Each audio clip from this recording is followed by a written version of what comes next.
Hi there, I'm Warren Sprouse. You're on the Bible Forum. I want to talk to you about Presidential Largesse. It comes largely from ChristianHeadlines.com. President Biden in February reestablished the Office of Faith-Based and Neighborhood Partnerships, saying that it would promote partnerships with religious and secular organizations to better serve people in need. So, inquiring minds want to know, who are these people? Well, the answer is that among them, apparently, are American atheists, a term that actually strains the concept of being faith-based. You know, these are people who do not believe in God, not even a God, outside themselves, of course, but continue to demand both recognition and protection, religious protection. President Nick Fish said in a statement he was pleased that the administration takes seriously its obligation to meet the needs of atheists, humanists, and other non-religious Americans. I would argue that all of the above are religionists in one form or another. Now, are you sure these folks are not just simply agnostics? And why would they want the same treatment as others? What sort of treatment? And are they not rejecting everything this nation stands for, historically? Well, what it used to stand for. And therein lies the rub. It is our desire to change everything these United States stand for. Why? Because life, liberty, and the pursuit of happiness is dangerous. It's destructive. No, because life, liberty, and the pursuit of happiness is now being redefined. It now stands for people being left alone by government, that they might be able to pursue every constructive activity without the government getting involved. But today it stands for the government doing everything it can for people. The fact that I am now no longer responsible to take care of myself and my family. It's the government's job. And it's also now the government's job to make sure I can live as I please, no matter how destructive that lifestyle may be. And when it totally destroys my body and my life, the government has an obligation to take care of me. Now, Christians rely on God to protect, to provide, to nurture and encourage. Non-Christians are beginning to rely on the government. Does that make government their God? Their leader, a fellow by the name of Nick Fish, said, quote, "It is reassuring to know that the White House Office of Faith-Based and Neighborhood Partnerships shares our commitment to government neutrality, church-state separation, and religious pluralism." And that means also atheists. A government based on religious freedom is now getting involved to make certain non-religious groups have the same freedoms as religious groups. That's just twisting word definitions for the sake of power. There are only two forces, two philosophies, two gods, if you will, that operate in and on us outside ourselves. One is good, and the other isn't. These folks are seeking to establish something in the middle, and that something is human desire. Logically, this means human desire is their God, and now they want parity. They probably aren't smart enough to figure that part out.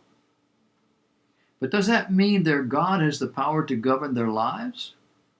And if it does, to what end? The other external, eternal gods have a pension plan.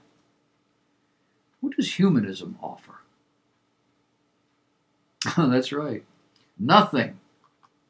You live how you please, and then your body dies, and that's it. Not much of a plan.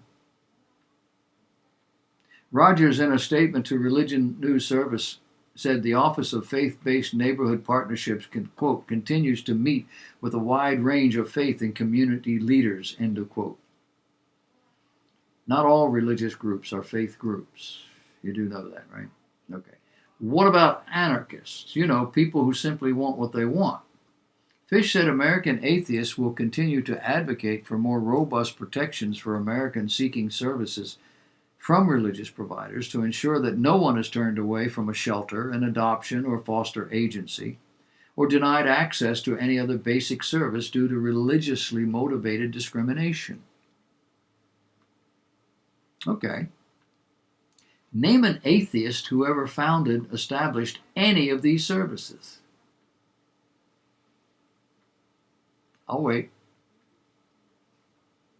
By definition, atheists are takers. They worship self. If they give, it's for self. Recognition, power, authority. Sometimes just to feel good.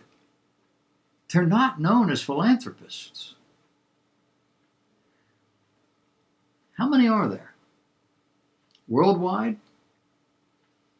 Atheists, and we'll lump agnostics into it as well, represent apparently approximately 7% of the population. 3% in the U.S. And keep in mind the communist countries, China's 200 million, and the multitude of religions that worship a different God than that of the Bible. What have atheists contributed over the millennia? Right now they're just looking for parity. They just want power. 7% worldwide, 3% in the country. Christian churches represent more than that. They're not getting any love at all. The majority of notable atheists have been writers, professors, artists, and the like. Some have been scientists, a few anarchists. These people are not grand humanitarians, although some may have been. It's not what they're known for. Generally, they're known for not believing in God.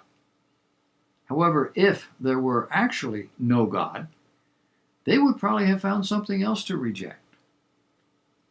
Wait a minute, that's exactly what they do. But of course, these folks are not really atheists at all. They're agnostics. They don't believe anybody can know if there's a God. And the world lumps them all together, calling them God rejectors. God, the convenient foil. But who was the first atheist in history? That would probably be, no one. The pagans of history are labeled so because they have alternate gods, not because they have no gods. You see, human beings are worshipers by nature. They'll worship almost anything. Idols, wealth, sex, power, knowledge, ability, a digital image on a screen.